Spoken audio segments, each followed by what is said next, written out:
I'm Dorothy Guzzo. I'm the executive director of the New Jersey Historic Trust. And when Julia emailed me like years ago, no, a year, probably months ago, she asked me if I'd be a speaker again, and I said sure. And then she later told me that I had 75 minutes, and I was kind of like, "What do you want me to do?" And so, tell people how to make a better historic site. So I am sort of put some stuff together, but there's so few of you that if you want to get me off topic, that want to have a discussion, that's fine too. This is kind of how I built the talk, but like I said, I'm happy to change gears. I sort of geared this towards the nonprofit community because last year when I was here, it seemed like there was a lot of nonprofits in the audience, and so that's kind of how I structured this. But I have four main themes that I'm going to talk about today. The first is building a foundation, because you can't get to the good stuff and the pretty pictures unless you know you got a foundation for your organization. And then I want to talk about stewardship, because obviously you can't present a rec to the public or a member for it. And then welcoming visitors, and that's our heritage tourism piece. And so I'm trying to look at all aspects of this. And then real quick, I can tell you where you get money and that's paid resources to assist to do any of this stuff. And the last one is extremely important, because that's why I start out with building a foundation. So first, you need to examine the foundation. And what do we mean by that? That means, does your organization have a good mission statement? Is your mission statement focused? Does it say what you're really doing? Is it too broad so that you can never accomplish it? But you'd be surprised. And again, I don't know how many of you know what the Historic Trust does, but we fund, like we are the money. And so we read zillions of applications. And so when I talk to you about things that we look at, these things become very important. So we look at your mission statements. We want to know that you have a vision for your organization. And that's the big picture of everything, where you're trying to go to. And then we look at your governance. And as a breakdown to this, just real quick, your mission statement typically informs. So in the sense of, as an example for a funder, we want to know what your real mission is. And not that we wouldn't fund organizations that aren't history oriented, by the way, because as long as you have a historic resource, we're your source here. But that may not be the case with other funders. So you need to find that out. Your vision statement should be inspirational. It should be that if someone saw that, that they would be wanting to join in, that they'd want to say, yeah, I want a piece of that. I want to be part of that. And then you get to the boring part, which is probably the most important part, which is the bylaws. Basically, we talk about things like setting goals for your organization. Like, everybody just shouldn't be opening the door. You should be thinking about this in a broader perspective. What do you want to do? How are you going to do it? Are you going to set a timetable for this? Your goals should be short-term and long-term. You should be saying, this year we really need to do X, or next year we're going to think about Y. But you really need to be thinking ahead, always thinking ahead, and not just in the moment. And most of us are in the moment because we're so busy and we're stressed out, and many of us are doing this as volunteer activities as opposed to our full-time jobs. So this does this does become more complicated. And then the last piece of this is, do you have the money to accomplish your goals, which is always the hard part about all of this. So the first thing I just want to talk really quick about this, work, wisdom, or wealth, that's governance. And when you look at board membership, who's on your board? How are you recruiting? Are they all just your friends? This we see is extremely important because I'm going to talk a little bit about founder syndrome. A lot of times there's one personality that's really moving and shaking the organization. You all know what I'm talking about, right? There's that one person who's doing everything, and people join because of that one person that's doing it. Oftentimes when you're rushing to save a resource, that's one personality, but after you get that resource saved, you gotta sustain the resource. And that might be a different skill set, because someone who's saving resources can be really annoying. I'm in preservation, I can say that. But someone who's sustaining a resource may need to be more tactful. It might need to be more diplomatic. Just throwing it out there. So basically, when I talk about, we look at stuff like boards. What kind of board makeup do you have? How are you recruiting board members? Do you have an active recruitment plan? Are you looking at things like, what are the skill sets? What are we going to do this year? What type of things do we need to do? Is your bookkeeping a mess? Maybe you need to go find an accountant and put them on the board. They may not be your bookkeeper, but they will help you guide and get a bookkeeper. If you think you're going to be having legal issues, maybe you want to recruit a lawyer. And I just I tell you all, most lawyers were history majors in their undergraduate, so they just love to talk about history. So that might be something you're looking for. So when you go to recruit, don't just call your neighbor to say, come on the board. You need to be strategic about this and identify skill sets. And then actively go out and try and figure out how you're going to get that skill set onto your board. And it could take a while, but it's worth it, because if you have a board that brings all of these different disciplines together, you're probably going to go a lot further. It's probably going to work better than sort of, I'm going to call it the club, because a lot of times boards get together and they have a good time, but that may not be what's going to propel your organization forward. And again, my talk is all about how do we move the site into a visitor experience? How do you become a destination? How do you present a site that people want to come back to over and over again? And then when you find these people, how are you getting them on board? So do you have a handbook? Do you list your audit? Do you list job duties? Do you give this new person all the information that they need to be on this board so that nothing comes as a surprise? This occurred to me when someone called me up on the phone. They had just been recruited to a board, and they called me and they said, did you know this board was in red? Did you know they haven't paid their bills? Do you know they're in a lot of trouble? And I said, not exactly, but yet maybe. They never told this person. They recruited them to come on the board. Now this person is worried about personal responsibility because now they're a board member, and they were all upset about this. So transparency is a good thing, and you should always have a process for onboarding. Oftentimes, what might work is if you had committees within those bylaws, you bring somebody in as a committee member and they test out the organization, you see if you're a good fit, and maybe that's a good person that you then move on to the board. Along with that, when I was talking about like recruitment stuff, if you think you've got a lot of capital needs and you know that that's coming up, you might want to find either someone who's good in construction, a historic architect, a retired preservationist that has all this time to spend on your board, something like that, because that's going to be guidance for you. So those are things to think about. Position descriptions. What's that board member going to do once they get there? So do you meet 12 times a year? Do you meet quarterly? Do you have an expectation for that board member? Does every board member have to serve on a committee? Does everybody have to take a responsibility? And when I say work, wisdom, or wealth, not every board member has to have the same thing. Wealth is great, and that's wonderful, but there's also work. And if a board member is taking on a responsibility, that's terrific. And there's also wisdom. There are people that are very well connected, or might have a lot of information that will aid your organization, but you need to consider that as you're recruiting board members. And then there's the annual commitment. I actually think there should be a form created for annual commitment, which you hand out every year at an annual meeting to your board members. And your board members think about this. And I don't necessarily mean monetary commitment, although we all know that's very expensive. I mean, critical. But it's also a board member taking time to think about, well, what am I going to do this year? How am I going to help this organization? How am I going to propel them forward? I don't want to belabor the bylaws part of this, but that is governance. And how many are you in nonprofit organizations? Good. How many of you have bylaws? Good. How many of you read your bylaws in the last year? All right, I'm going to skip that section. Because sometimes people don't raise their hand. So, but that's really your governance structure. I do encourage you to go over those bylaws, amend them as you need it. But that really lays out all kinds of stuff. It talks about your board members, term limits. It also sets forth the schedules for what the expectations are for the meetings. I think you guys probably all know that if you filed to be a nonprofit organization, but it's an extremely important part of governance for an organization. And again, because I'm a funder, these things become important. They're being looked at. So if you're trying to propel your organization forward, you're trying to look for other sources of fundings. And yes, I'm a government funder, so we are, we have, all kinds of rules and things we have to follow. But I found private foundations are similar. They don't want to throw their money away. So they are looking at these things as well.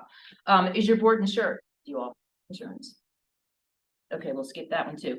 And then I want to talk about audits. Do you all get audited? Okay, good. Because do you know what the thresholds are? Okay, so under 100,000, you don't necessarily. Oh, okay, so I'm talking about if your organization receives any combination of state and federal money. If it's under 100,000, you don't need to do an audit. Somewhere between 100 and 750,000, you can do a combination like a financial statement. It doesn't have to be a full blown. It's called a single audit. But if you get a combination in any fiscal year, and it runs by the state fiscal year, which is July 1st to June 30th, a combination of more than 750,000, you have to do a full-blown audit. Those are requirements from any money that you get, whether it's from like the Historical Commission, Humanities Council, the Historic Trust, Green Acres, anybody that's state and federal funding, those audits are required. And I bring that up because we don't pay for those audits. They're on you. So when you apply, you need to have money for that. And who's taking the minutes of your organization, and where are those minutes stored? Please don't tell me a basement, somebody's basement, that's a bad thing. But you really need to think about that, because in your bylaws, you need dissolution clause. You need to say, what is going to happen if this organization no longer exists? If everybody is retired and they're tired of this organization and they want to fold it, what happens to the organization? What happens to the goods? Where are the minutes to the organization? Like, where's the record keeping? So it's an important thing to think about.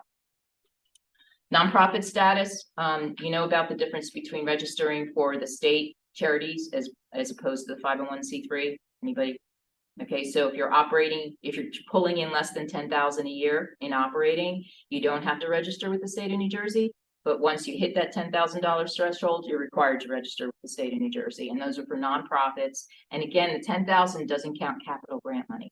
It's operating money. It's like fundraising money you brought in for your organization. Okay. Do you have paid staff? Do you have job descriptions for paid staff?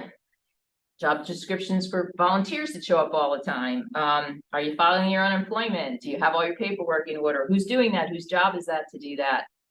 That all those things have to be really clearly spelled out. We one time went to make a grant to somebody, and they got their check and it was garnished, and it was like a big sum of money that had been taken out of the grant.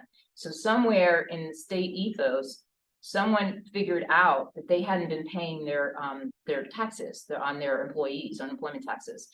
And so the state took them, never told us that that was happening. They get their check saying, what are you doing? This isn't like the full amount. And there wasn't anything we as the grantor could do. They had to deal directly with whoever this is they owed money to. So just a word of warning, you want to make sure your paperwork is all in order. Okay, so we're moving on now to stewardship. And I sort of broke this into collections, historic buildings, and cultural landscape because I knew I was with all the nature today. I'm guessing most of you are stewards of resources, right? I know we have canal here. Tell me what your resources are. Like, are you building people? Are you land people? What are you stewarding? I'm the Honey and Land Trust, so I think you know You're DeVore. Farm. Yeah, that's this is the first presentation where I don't have DeVore Farm in my presentation. Okay, the most regulated piece of property. So, with New Jersey Hot Pot. Okay, do you have a historic property, or are you getting? Yeah, we actually do the Waddle Stewardship Center in Fort Murray, which is why I'm here. So Okay, things are what to do with that. Okay, Yeah. Warren County Parks Foundation. Okay, and the Parks Foundation. So, are you part of the canal stuff? Oh, we work with the canal. You know, we have canal parks along canal routes that are county owned that we help maintain. Okay, and I sort of know what you do, but go ahead and tell everybody else. Well, Canal Side, New Jersey, we have an office now, which is our biggest asset. But no, we don't own the property. Okay. Are you stewarding a property? No. Oh, I know you. How are you, Dorothy? Warren County Parks Foundation and the advocate for the town. Okay, and back row? I'm with the National Parks Conservation Association, so really just here to learn, but Okay, I know who you are. I'm from Manjack. Okay, and Ashley, you could introduce yourself. And my name's Ashley, I'm the historic trust.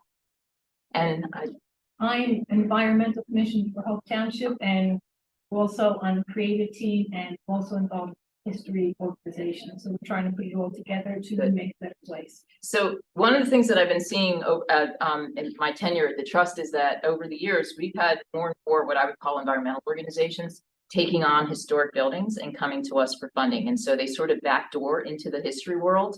Certainly DeVore Farmstead was like that. But we've funded several land trusts in New Jersey that are inhabiting historic buildings, and suddenly it's like money, you know, this is, well, can't go to Green Acres in. So, for those of you that hold collections, I just wanted to bring out that there are things that you need to do to assure people that you're doing the right thing. One is an accession policy. And these are things you don't really think about because a lot of your collections have just accumulated over time, but you really need to decide what your period of significance is for your resource and what your collections policy is. And that goes along with your mission statement. Sometimes when I talk to historical societies, local historical societies, they had become the repository for everybody's attic. So when people are cleaning, they've donated lots of stuff to historical societies, but then the historical society has the job later of figuring out, are we going to spend money to fix this or to curate it or restore it? So it really helps to have thought all of this out along with your mission.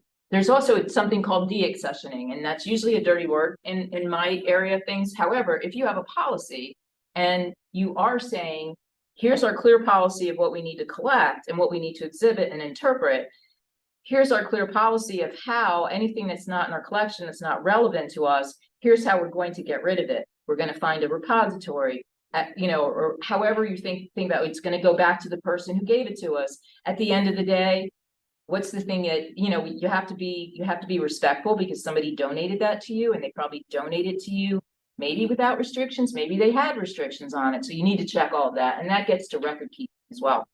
If somebody gives you something, don't just say thank you.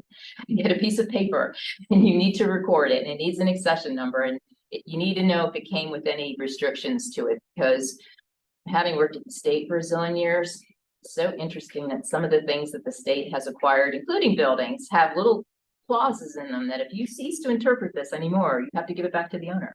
And so, you have to be, you're looking at me funny, Steve, but It's something right now that. some of my research.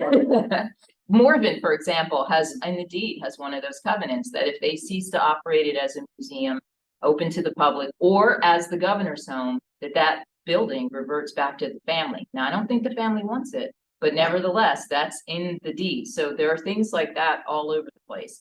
Never mind, I'm not going to get into the big one that just happened. But anyway, cap assessment, that's also, there's money out there for an assessment, for a collection, so that you can actually get experts in to look at your collection and tell you what shape it's in and things that you might need to think about. Okay, and this is more of my favorite stuff to talk about. That's just a pile of studies. And this is everything that we will pay for as the trust. And these are all kinds of documents that will help you for any problem that you might have at a historic resource. And basically, there's templates for all of this, but all of these things you may think of as a waste of money, but they really aren't. These are all plans. This is all where you come together with your ideas for how you want to interpret things, how you need to restore. You can get cost estimates along with all of this. And they're all extremely important to make sure that you have. As a funder of capital, like we don't typically fund, unless it's a leaky roof, but we don't typically fund restoration stuff unless you have some sort of preservation plan or a historic structure report or something, some sort of professionally prepared condition assessment, because we don't want to throw our money away. We feel like we're protecting the state's investment. And so we don't want to give money to an organization that really, or the bigger issue is the Secretary of the Interior standards. We're required by law to make sure that all projects meet preservation standards. How many of you ever heard of the Secretary of the Interior standards? Okay, not as many hands went up. But if you are stewarding a site that's owned by a municipal government or a county government or a state government, and it's historic and it's listed on the register, all the work that you do has to meet the Secretary of the Interior standards for historic preservation.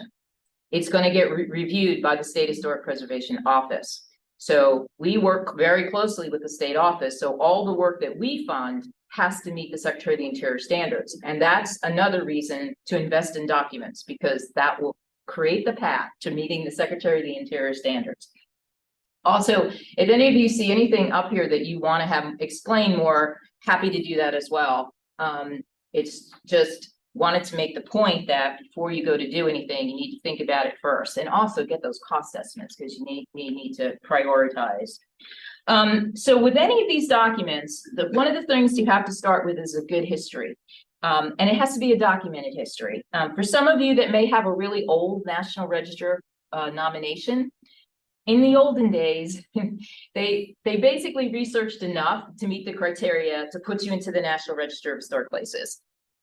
We pretty much require these days dissertations in order to put things on the register. And we've learned so much over the past 50 years with history. So in order not to make a mistake at your site, you really got to start out with a really good historic research of your site. You need to know why it's significant. You need to know the period of significance for that property.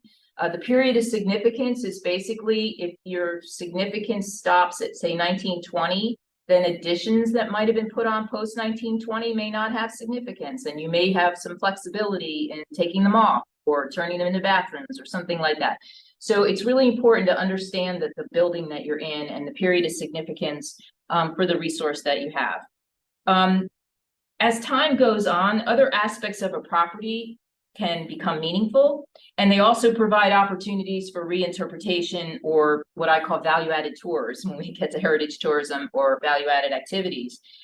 So that solid history becomes important. And let me give you an example. So when the National Register in 1966, the National Historic Preservation Act was passed, created the National Register of Historic Places. We snapped up all the properties that we knew were important, and those generally related to the Great White Male, generally related to the Revolutionary War of the 18th century, and some of it spilled over into the 19th century. But as time goes on, we realize that there's a lot more to American history than possibly that is reflected in that National Register.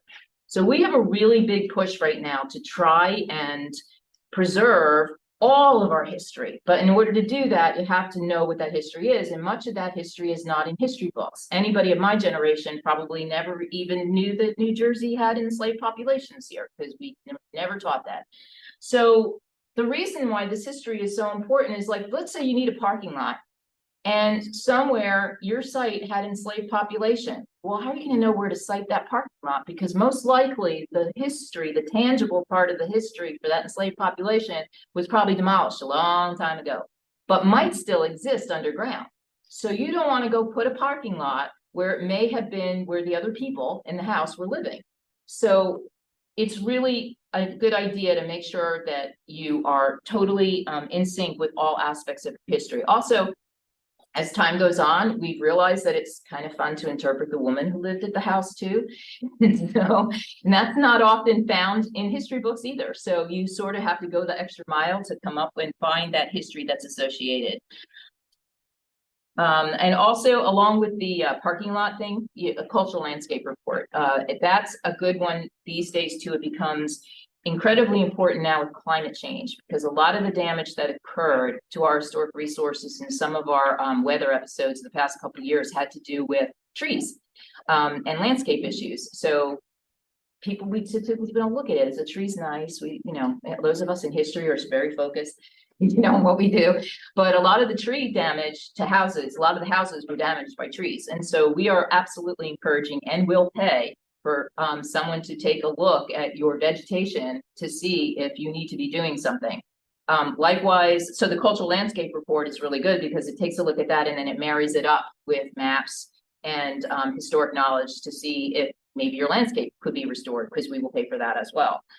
If you have a preservation plan, when does it date to? Because it can get outdated, and certainly the cost estimates that were provided be outdated. And so if your preservation plan is more than 10 years old and you come in, for example, for a capital grant, we would say it probably needs to be updated. So, and we will pay for that update as well. And again, the other thing about, I just wanted to mention climate change is because of these like really hot summers and the UV, and if trees do come down, your building is suddenly subject to a climate that it probably didn't have for the first 200 years of its life. And this is causing stuff to happen, as well as some of the things, if you have a historic landscape, sometimes you can't restore them because there's new bugs and there's new things that are happening. So you can't actually put that back. So it helps to have a cultural landscape plan, which will consider all of this in the planning and still try to maintain the historicity of the site. So the next example I have, this is like one of my favorite places, the Oswald Nietzsche House. Now, this is a very vernacular building. It was constructed in 1880 as a wood frame farmhouse. It was occupied by Mr. Nietzsche, a German immigrant, and a three-term mayor who supported Kenilworth's incorporation in 1907. The building's evolution shows the changes and immigrant influences during the development of the area. He and his family occupied the house until 1934, until which time the community experienced tremendous suburban development. This is a very locally significant property, and it was saved because it had to be moved. It was in the way of development. And it's always interesting to me, because if you ever knew Shirley, she's our founder syndrome. She's our mover and shaker on this property, but she also transitioned into sustaining it. She called like one of her, like somebody she knew and said, oh, you know, this house is threatened. What are we going to do?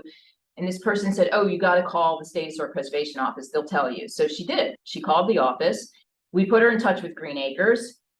Green Acres, magically, they found a location that she got the town on board. They moved the house. So this is moved. It still was able to put on the register in its moved location because they kept the same orientation, but also because the significance was tied to architecture as well, because of the vernacular structure and history that was in it.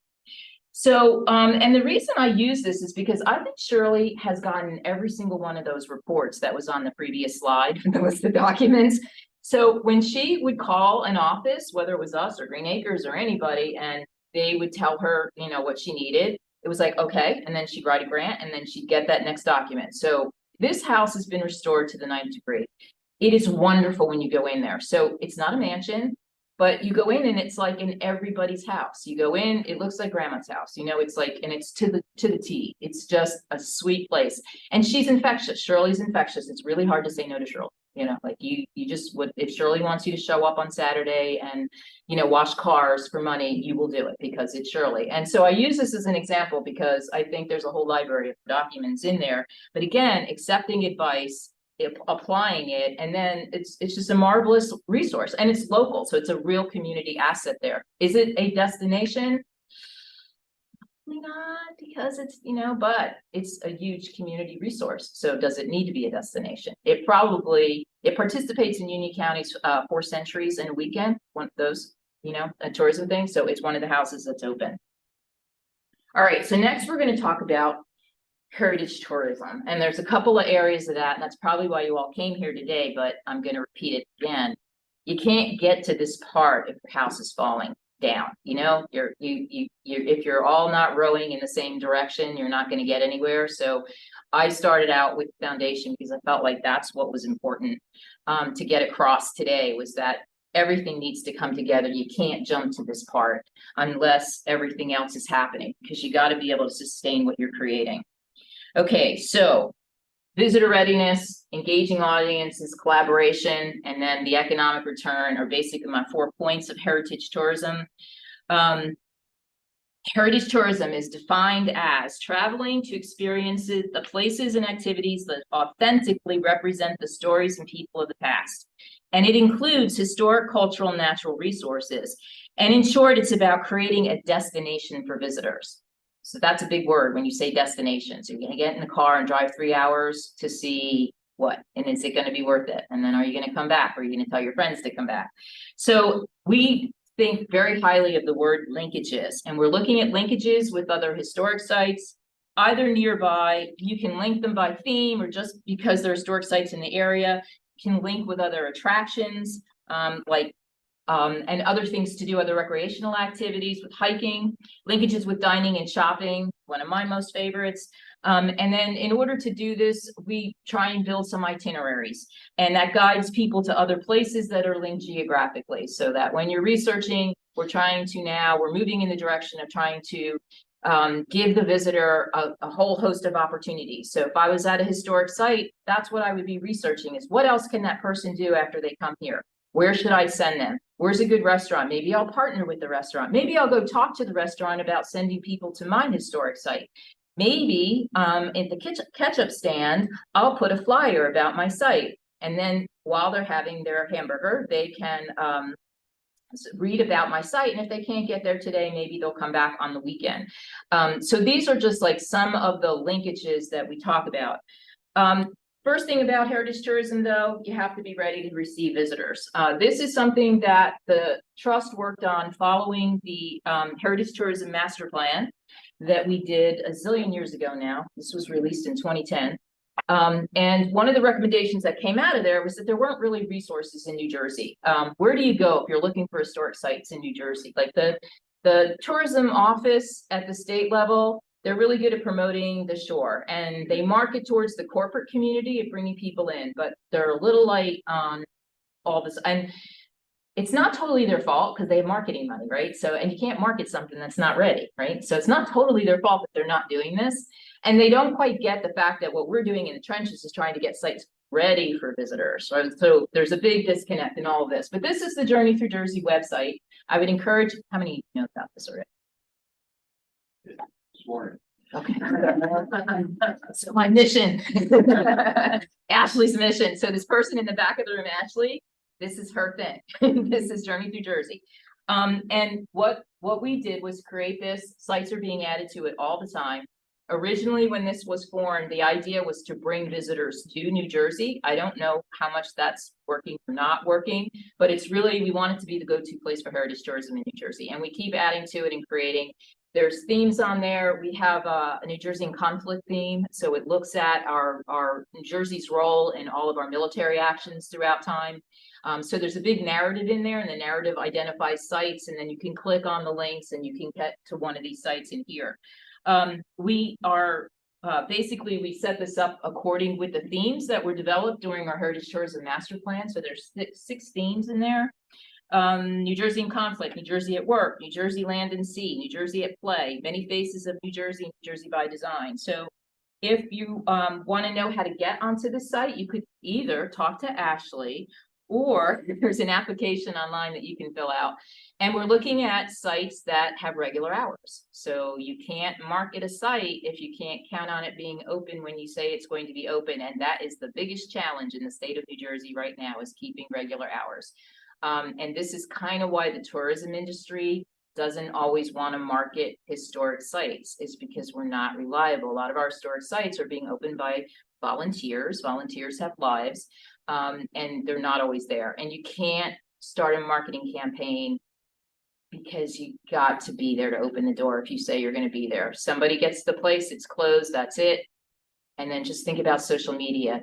In like 30 seconds, it's on social media that the door was closed. You know, so it's really, really important. So visitor readiness really depends on having regular hours, and that you're marketing yourself in professionally marketing as to what the site has to offer from a historic standpoint. What are you interpreting at that site? Those 6 themes are so broad that if you just think about it, all sites in New Jersey have to fit into one of those 6 themes. So it's not hard, but the reason why we developed the themes was because this idea that the state was going to take on some of this marketing, and it would be easier to develop marketing plans around themes. So we are trying to do that with this website. So we did women last year, and I think right now we're working on Native Americans, and we expect to have that in the next 2 years up. And we have to be careful with that, because you want to get to sites that are interpreting, but not necessarily, you don't want to tell anybody where locations are. But basically, so we're looking at creating a narrative about Native American history in New Jersey, and then linking that to places that you could go to learn more about that. So that's in the works, hasn't happened yet. I think our RFP is like just about closing or out there somewhere. It's about to go out. And then the visitor readiness is also about when someone does get to your site, what are they getting? Are they getting a docent that opens the door? Is it a static? Is it, you know, like, is the equipment working when they get there? If it is signage, that's okay if you're interpreting your site by sign, but then what kind of information are they getting? Is it updated? Is it got graffiti scratched all over it? So those kinds of things are extremely important to the visitor's perception when they get there. So this next one is one of the sites on our Journey Through Jersey, and this just gives you a page when you click on it. This is the Lebanon Township Museum. And on the bottom, you'll note that we are listing like the amenities, the hours of operation, what's the nearby attraction, or if there's a fee to get in there. And then a little bit about the history of the site. I went on trying to find its connection to the Carlisle Industrial Indian School. Does anybody know that? Because I couldn't find a really good succinct paragraph that was sort of linking this place, yet I saw a teaser about it. And you had mentioned that, Ashley, but I don't exactly know what this place was doing or what its connection with the Native Americans are. Does somebody know that? Yeah. I'm curious. Yeah, I'm That's what- involved with the museum, so yeah, they did a project and they have an exhibit. Like, it's not a huge one, but they have like a plaque inside of the museum. I feel like is that on their website or anything? It's I didn't not- see it. I Okay. did, but I mean, that doesn't mean, I mean, I was doing this last night. So, I didn't come up with it, but I was curious. I was just really curious and wondered if anybody could like tell me like what the connection is. They Yeah. had students that like Native American students would come here for assimilation. Is Yeah. that? Yeah, and I don't know if it was actually at the Oh. building or if it was just adjacent. I don't know where the school actually was, but they did a whole project on it. Won awards, the two curators there, so. Oh, Yeah. okay. Yeah, all right. Well, then I have to find out more about this. Yeah. But anyway, this building dates to 1823. And it's owned by the township. I found out from doing a little work last night. They have a carriage shed museum, and where they have permanent exhibits. And the most important thing about this building, which does not show up in the pictures, it has a 3-seater house. So that alone should make everybody want to go and visit it. Okay, so then we get into, as part of heritage tourism, we talk about engaging experiences. So the days of just opening up a door and just blathering onto somebody are over because of social media, because anybody that they tell you when you open the door, you can get online and, you know, what are you going to do to excite people? So, and I'm not saying you don't have a regular tour, so don't get me wrong, but I'm just saying that heritage tourism, the way we differ from regular tourism is we're about authenticity and we're about creating the experience for the visitor because we want them to come back. So why would they come back? So we look at things like, are you changing your exhibits, or is there a new marketing gimmick? So can you constantly market because we've just opened up a new exhibit, or tell people what their next exhibit's going to be so they can put it on their calendar? What's the value added opportunity? So you may open up the door and give them the straight tour, but what's the other history that maybe they're not getting in the regular tours? For example, behind the scenes tour. So at one point in time, there was a big push to everybody wanted to see the kitchens and the bathrooms. And so instead of putting them on the real tour, they put the kitchens and the bathrooms on the value added tours. So people like me would pay extra to go see the kitchens and the bathrooms of big houses or whatever. So, but think about things that you might be able to do that might not be part. So maybe the value added tours that you get your expert off board to actually tour. So it's a specialized tour by this famous person, and then you charge an arm and a leg for it. So basically, that could be something that you advertise and would be a selling feature. The other thing about historic resources today, relating to current events, is really, really important. Just because of the way we're learning information today, being able to link history with current day stuff, either the way it just keeps repeating itself or how it might be different, is an extremely important tool. And that takes a lot of introspection and really like understanding how you're placed, the context, how you fit into that history. But that is something I've noticed. I'll just give a quick example. The Prison Museum in Philadelphia, one of the things they do is they have this fabulous exhibit. And one of the things they talk about is they're trying to talk demographically about if you were white and you committed this crime versus if you were an African American and committed this crime, and they go through the steps of the process about ultimately what might happen, and guess who ends up in jail.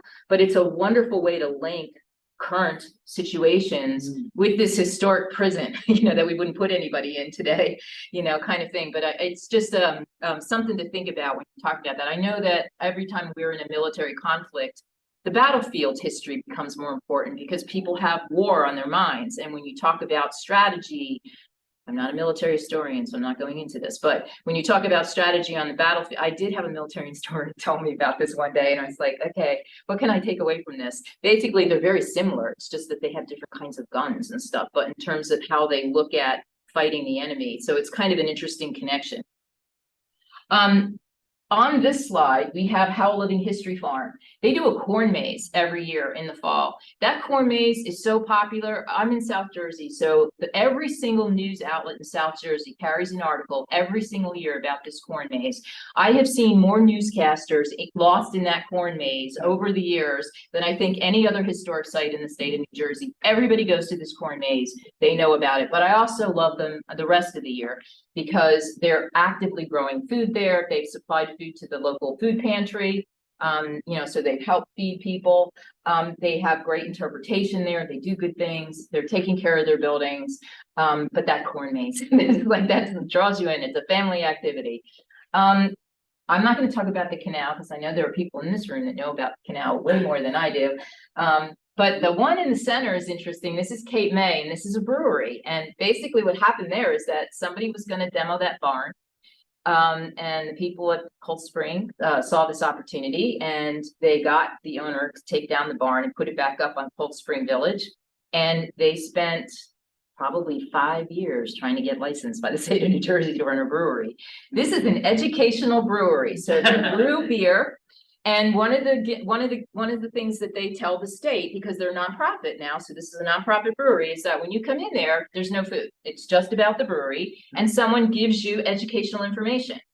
I'm not sure what that is, but whether it's about brewery, brewing beer, or what exactly that is. And I think that probably depends on who the docent is of the day. But basically, you're getting an education as well as drinking beer.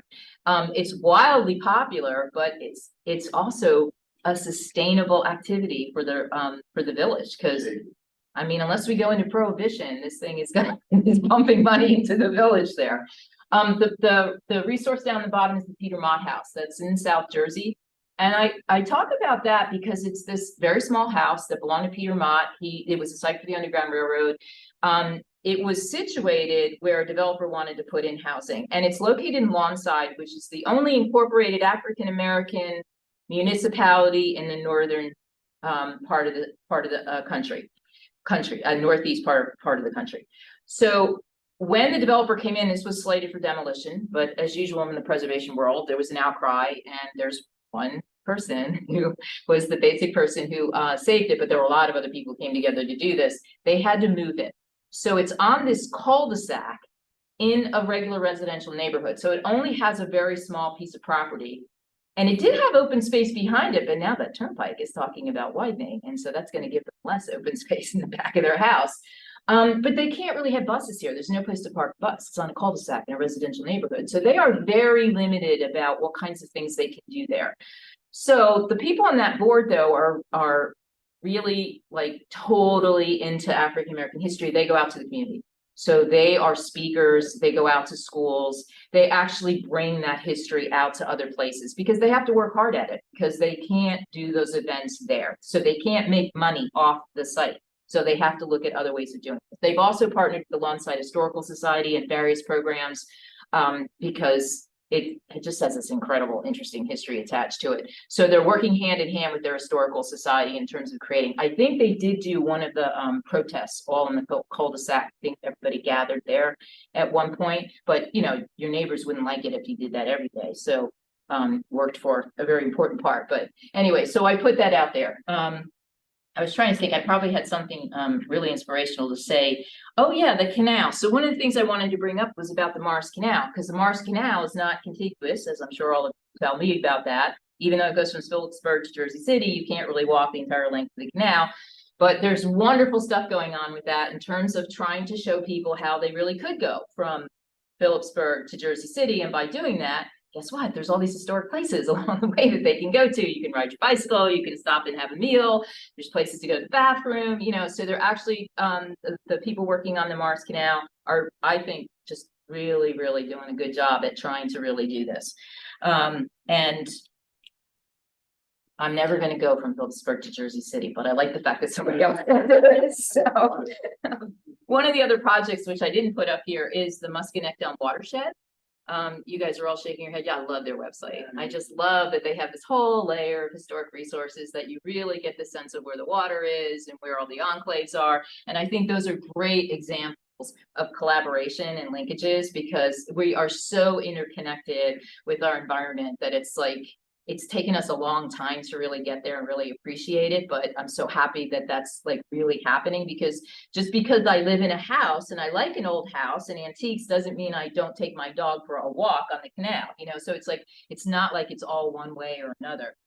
And with that, we talk about collaboration and tourism, heritage tourism really relies heavily on collaboration because in my experience with historic sites, and I think we're coming out of this now, but historic people were just so focused on their historic place. It's like, did I get the nail head right in this when I, called in the carpenter, really focused on the specifics of the building itself, but didn't really see how that building fit into the larger context. And there are some curators out there, bad thing to say, but anyway, there's some people out there that would just prefer you not come to the historic house because it might mean people and traffic and dirt, things like that in the house. And this was a whole thing that I think we've emerged from and not there anymore. And now it's like, how can we help each other? So I put this up here. Historic Morven came in for a grant, and we all know about the 250th, right? Okay, good. Right? Everybody knows we're celebrating the 250th anniversary in 2026. Big push.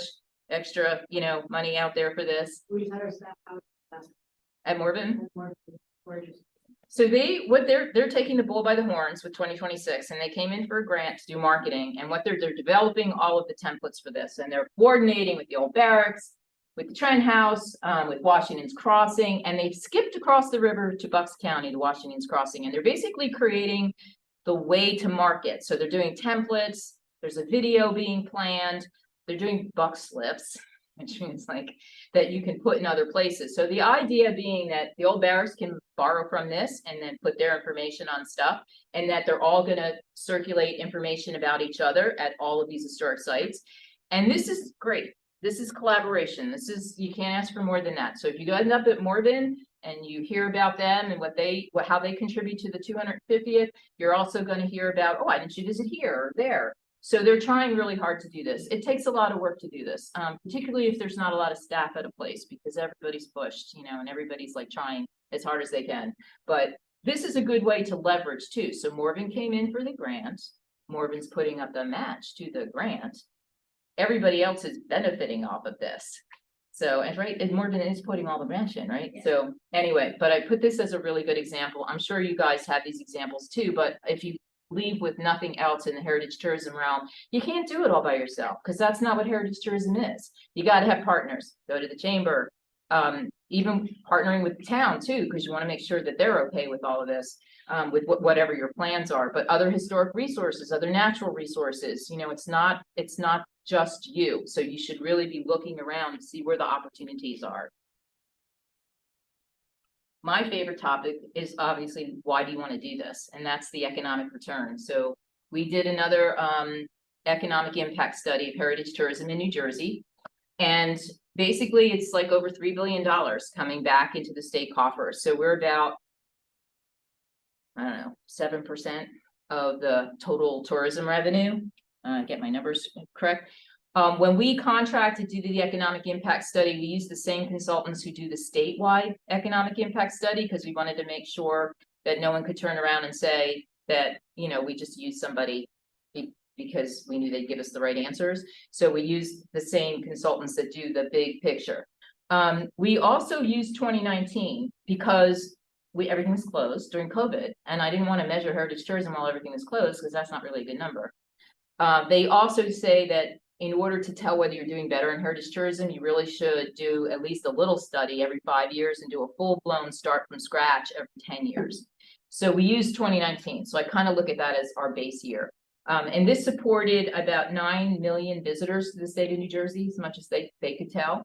And the one thing I want to point out about all of this, obviously this is really good for the state, but surrounding states have a higher percentage of heritage tourism dollars coming in.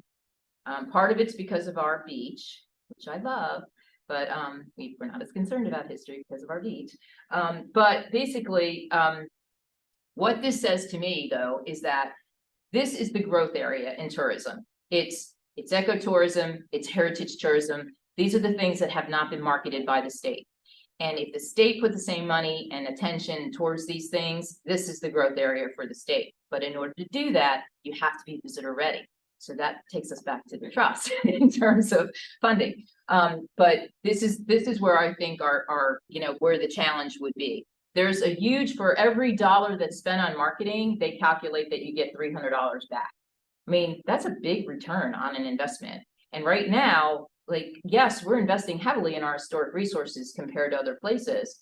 But unless you do that marketing and unless you do the bigger piece of heritage tourism, you're probably not getting that back to the extent that we could. So this has become a big topic of conversation with the 250th, because we are really looking at, I'm really looking at like sort of legacy stuff. So after the 250th and we're all done celebrating and everything, what do you have left behind? And that's where the challenge comes in. But if you're looking to justify your existence, or you're trying to make a case to your local government, take some of the statistics that are out of the economic impact study. It's all there. We are totally good for tourism. Partly, people who travel to historic resources, when they go places, they spend more money. They usually eat out. They usually stay overnight. They stay at inns. They stay at, B&Bs. Cultural heritage travelers generally stay longer than people that are traveling for other reasons. And they also tend to spend more money. Yes, the cultural heritage travelers usually makes more money. So on the economic scale, they're usually of higher income.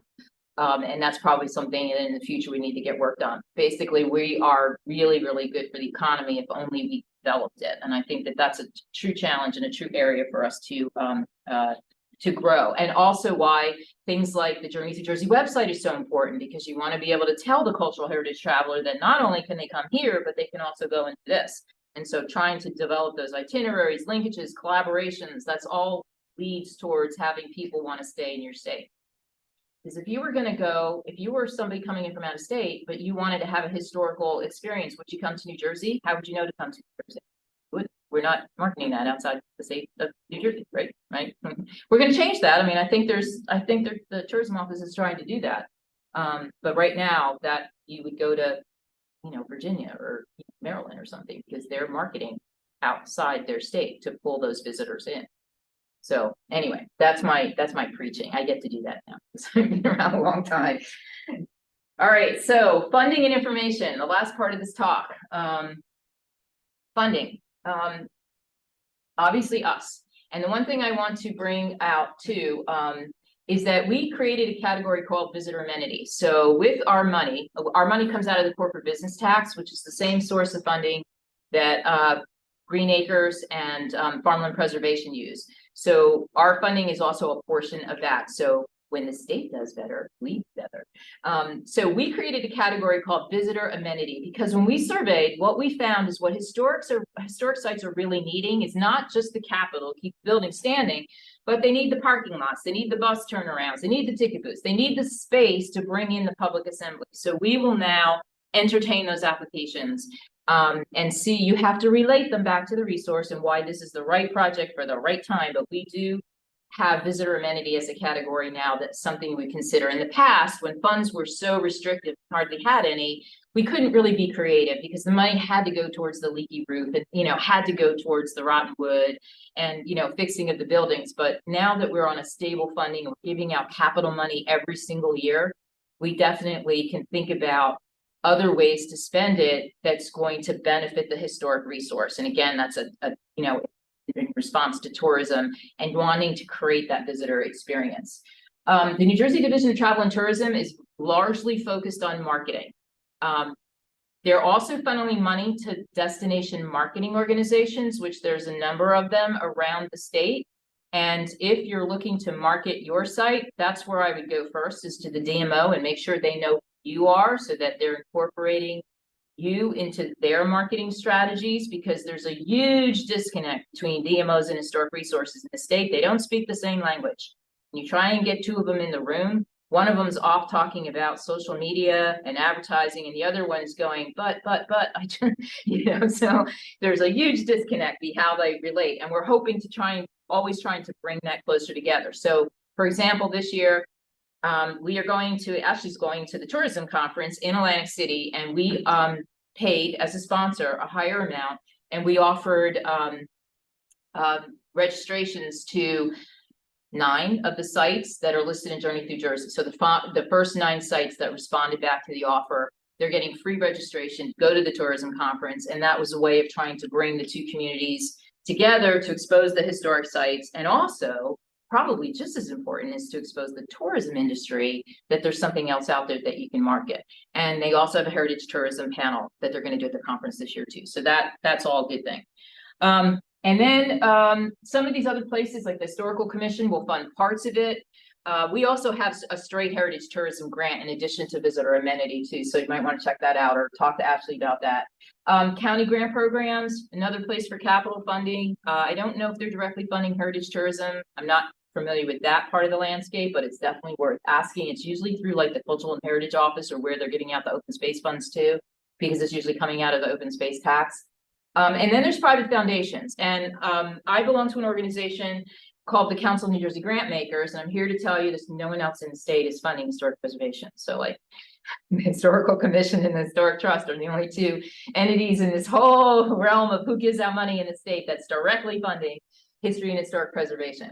However, if you have a project or a program that's hitting on a topic that they are looking at, you can get money from private foundations. So for example, a lot of these foundations are gearing towards the communities that we heard a lot talked about in the plenary session this morning, urban areas, people that aren't necessarily exposed to this stuff. So if your program or an exhibit that you're doing, something that you're doing can relate to what some other funder is doing, that may be a source of funding for your operational stuff, but it's really hard to find any capital.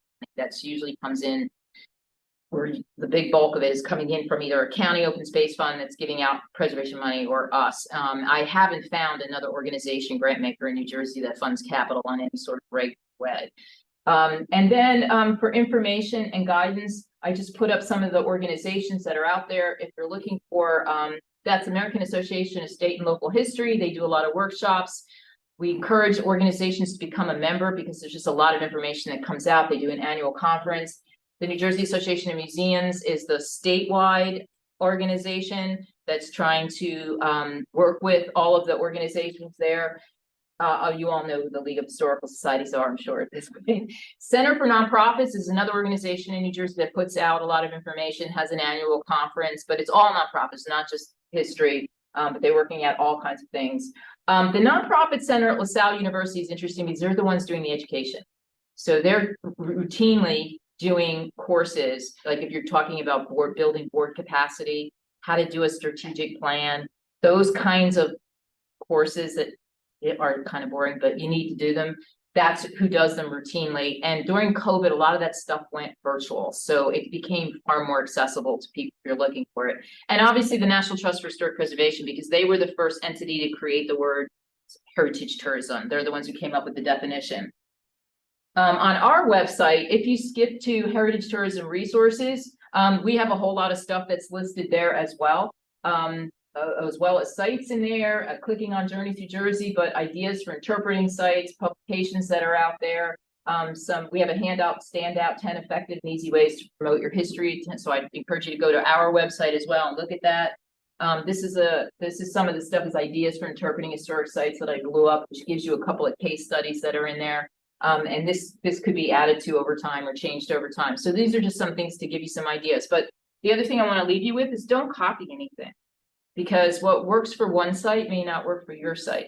Pluck your ideas, but basically go back and see what your site has to offer. What's the potential? What's unique? What's the most interesting part of your site? And then try and figure out what would make somebody return after they came there the first time. That's really what you're trying to do. You're trying to create an experience that's so interesting or fun or whatever, that they run home and say, when can we go back? Like, we have to put this back, or telling somebody else to go there because they had such a good time. It's really how you want to think about this. And that's, you have to work at that one. You have to maybe survey people. What did they like? What they didn't like? One important thing about heritage tourism, websites. You must update your website. Do not leave events on your website that look like they're upcoming when really you did them already. You have to have somebody who's routinely doing this. Check out the directions on your website periodically. Make sure if there's a construction site and now suddenly someone has a detour, you want to make sure you update your website to take that into consideration. There's nothing worse than having people come to your site and saying, it took me an hour and a half and it was only supposed to take me an hour because, and they're mad at you just as they get to your door. So you really don't want that, because then that sort of flavors everything. Our annual conference, it never fails. People come and they get mad at us over directions. We try really hard to give them good directions. And I know everybody has GPS now, but still check your websites, go through the information that's on your websites periodically, make that a task, because that shouldn't be stagnant.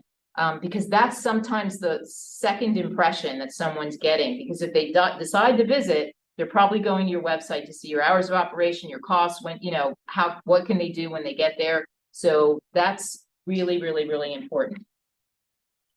Okay, I'm gonna open this up for questions at this point in time, because I've done a lot of talking here. So, yeah, in fact, You talked about tourism in New Jersey. Do people come from outside New Jersey other than say, you know, Philly going to the Jersey tour or something? I have lived here all my life, and as much as I find it a good place to live, we are kind of a national laughing stock place. Can we really, I don't know, is it realistic to expect tourism, say Virginia to New Jersey or something like that? yes. Yes. And does it happen? Build it and they will come. It is totally, it's about marketing.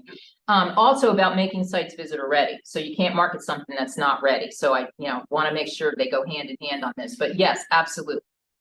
We have so much history in this state. We have so much to offer. We relate to everything that's ever gone on in this country that made this country better. And why people in the state, when they go through history in high school and whatever, don't realize this, it's beyond, because this is just amazing. I mean, there are states out in the Midwest that would kill to have our 18th century history, like it's just, they don't have it, right? This is where you go. And we're getting around now to interpreting the Revolutionary War in New Jersey. Yay, maybe someday we'll make it to the 20th century, because we got a lot of that history as well here. We cover it all. Yes, I do think it is possible. Yeah, do we have statistics? I forgive me. Go ahead. No, it's okay. From ignorance, what are the statistics that tourism in the state? I mean, I know we make a ton of money, for sure. That's an awful lot of that is. I mean, it's important, the shores, and sometimes it rains at the shore, so there's like another opportunity there. But so without trying hard, 2019, we had 9 million visitors to historic sites in New Jersey without trying. So that's a lot, and that's without doing anything. And the other thing I wanted to bring out about this is, like, when you hire consultants to do economic studies like this, they're just working off of data that they have or they can get easily. We survey, but people don't return surveys. So if there's only one survey you're ever going to return the one that we send you, because this is the information that goes into these economic studies. My guess is that that's all these numbers are low because they had a very low return rate from our historic sites when we sent out the survey. So I am totally confident that this state can be a tourism state. Now, what we have to work on, though, is our signage is horrible. We don't seem to focus on this. And we are a very congested state. So trying to get people around, and you'd have to work with your transportation agencies to be able to handle if we got like huge influxes of people coming in. But it's all there, and it's all connected. People are doing it without realizing it. It's just now capitalizing off of it. The one site I work is I'm familiar with several, is the Great Falls in Patterson. Okay. And, the interesting thing is, ever since the Hamilton musical, we've had people from everywhere. I had people from the Philippines and a group of Jehovah's Witnesses from Washington State, and asking all sorts of questions. But it's tough to find a place to stay. And It's part of heritage tourism too. And the mayor is doing the best he can, and just even to try. Right now, the site is up. There's work being done. Naturally, the Safe Valley Watershed Commission controlled the bridge across the falls. They let it fall apart, so that has to be rebuilt. So it's a hell of a struggle.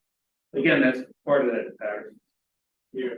Patterson is an interesting city too, because it has the highest number of diverse ethnic groups in the whole state. Like, I think everything you ever want to know about New Jersey is like encapsulated in Patterson. Well, I know.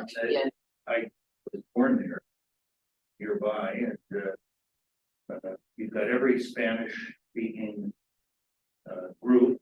Peruvians may take over completely, and we'll be drinking pisco. Pisco is, and And then the south side of the city is heavily Middle Eastern. And they're spending incredible amount of money.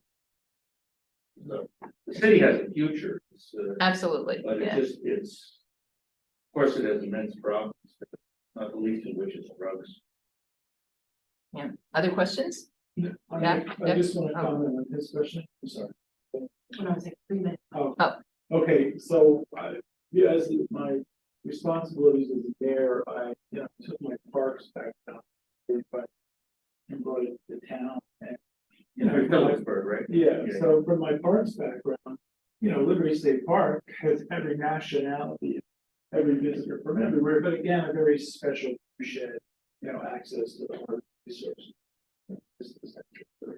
But Phillipsburg, of course, was nowhere like that. And the town was it was in this stale, how can I say, this type of stale environment, nothing was happening. And there's a lot of historic and natural resources that have gone up. People don't even know about it. They drive across the Delaware River every day, they don't down. Yeah.